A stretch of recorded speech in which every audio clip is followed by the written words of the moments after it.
going to talk about the professional development review meeting process with team members, a topic that notoriously advisors don't really love to focus on. Of all the feedback I've received over the years from advisors on facilitating professional development discussions and meetings with key team members, I've heard two things. Number one, I've heard we don't do them even though we know we should, we don't have time for them. Or I've heard we do them reluctantly. They usually get scheduled last minute on the calendar, and it's more of a conversation, and the advisor does more of the talking. And when it's over, the team member leaves feeling like, gosh, that was either nice or not nice, but I don't really know what the bigger plan is for me. An advisor leaves feeling like, wow, I wish he, she, or they spoke more in that meeting or took more ownership over their role in development. And so today I'm going to give you a couple tips for how to actually structure the conversation, the types of things you and the team member should be thinking about. But I also want to reframe the idea of professional development in our industry. We've as an industry have required advisors to not just possess all the technical competencies necessary to serve clients, but we've also asked them to be masters at coaching and leading and developing others, which is really, really difficult to do. My message to advisors is, if you really want to instill a culture of self-development, autonomy, independence, flexibility, and ongoing learning, then be comfortable with the fact that the responsibility actually isn't on you at all to develop others. Yes, it is on you to provide feedback, mentoring opportunities, resources, tools, access to other leaders, etc. But it's each person's responsibility to develop themselves and to have ownership over their development pathway. And so that's a key differentiator. And I want advisors to feel comfortable sharing that with their team members. Hey, we're going to start doing things a little bit differently. I recognize how important professional development is to each and every one of you and to me. And I want you to feel empowered to have ownership over your development and to use our sessions that we're going to schedule on our calendar as a way to share with me your ideas for the next year and 5 years and brainstorm on how we can help you get there. So it's a shift in not just the power in those meetings, putting the power back in the hands of our team members, but it's also a shift in the way in which we think about what their purpose is. Okay, so that's the first thing. The second thing is there's a couple things that you'll always want, and you can create a quick template out of this. You can reach out to me. I have a professional development template that you can use, but the actual document that you're going to have this conversation around should be a really simple document that enables the team member to do a couple of things before they come in to meet with you. And these meetings should occur either semi-annually or quarterly, depending on how many team members you have, the culture of your organization, et cetera, et cetera. But imagine having a simple document, and on that document, there is a section where the team member can do a couple things. Number one, list out and remind themselves and you of their OKRs. We talked about this in the last video, objectives and key results.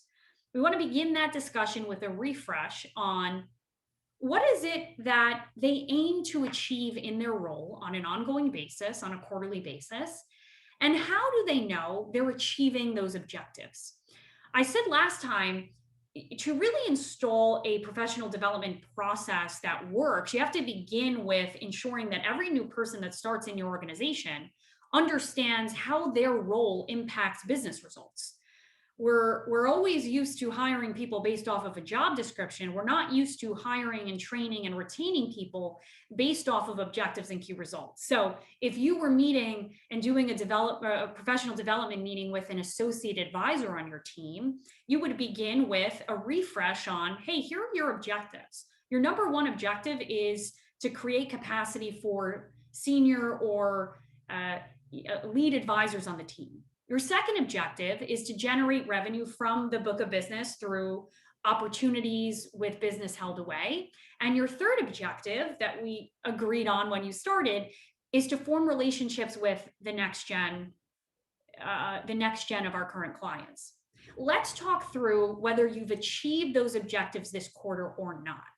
And this is the time, this is the first part of the conversation and perhaps the first part of the planning template where the team member has the opportunity to download with you whether they've achieved those results or not, and share with you if they didn't achieve those objectives or results, why didn't they, and what resources, support, or help do they need from you or the team to be able to do that.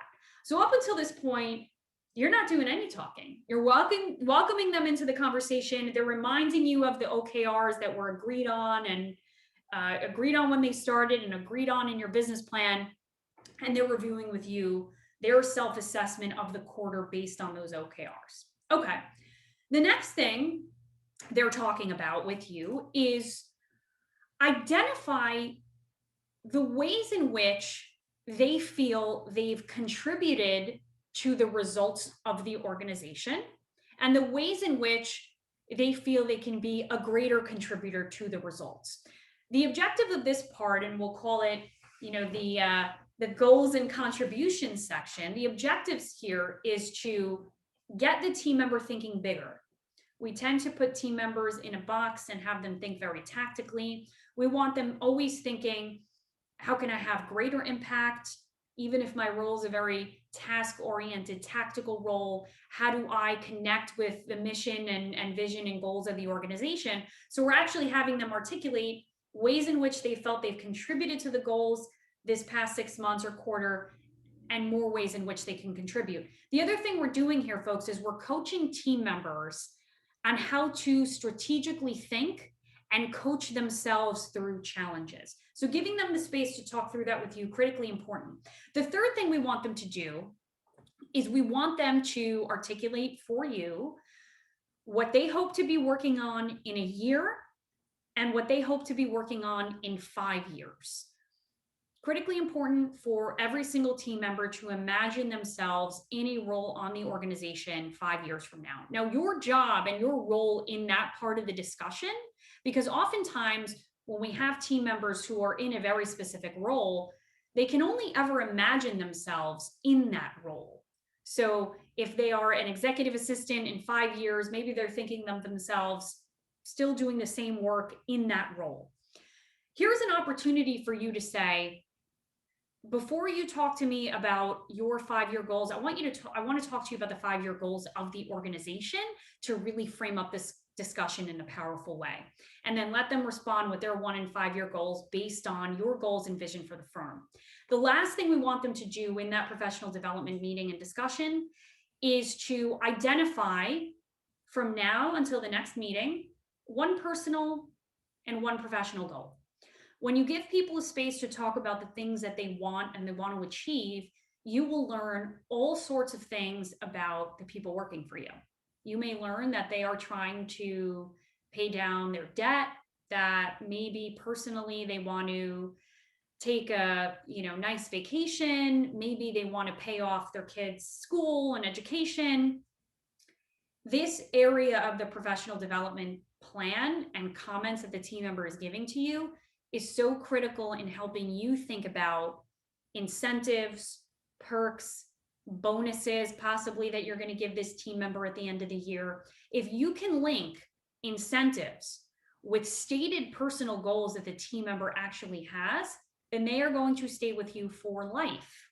And so just to sum up, professional development meetings and conversations are so much more about the other person than about your feedback.